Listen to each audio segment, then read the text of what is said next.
Hi, also today we're talking about this very handy tool for managers. It's called Maslow's hierarchy of needs, which was created by a psychologist from the US called Maslow.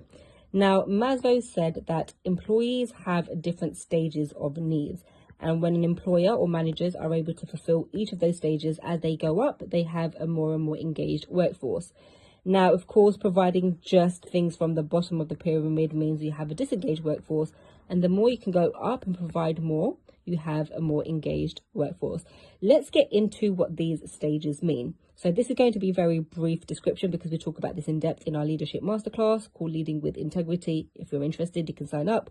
The very first one is physiological. So this is, in other words, survival, which means if you're providing just this stage, then your employees are disengaged and just in survival mode. So you're providing basic things like a break, a roof over their head, very, very, very basic needs. Now, as we go up the hierarchy, the next one is safety. Now, this is again a very basic need. It's in other words, employees feel that they have some security. So having a job in the first place, having health and safety in place, again, very basic duties of an employer, and you're still likely to have a disengaged workforce if you're providing up to this point in the hierarchy of needs. Now, the next one is called social. This is more belonging. So we're talking about relationships in the workplace, maybe relationships between peers, between subordinates and managers, etc. Here you might have staff who are engaged. You might have some staff who are disengaged. So they're approaching being engaged, but may not necessarily be fully engaged yet.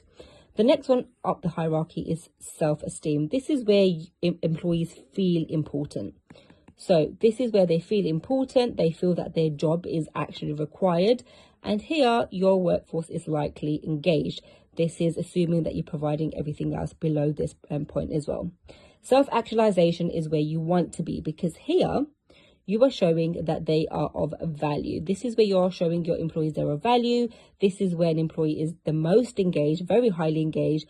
And what they want to do is go above and beyond at this stage. So at this stage, we see that employees do more than the basic minimum.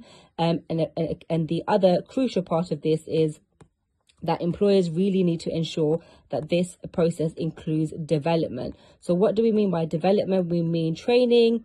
We mean kind of investing into their careers in the workforce, and this again is when you're going to have the most engaged workforce.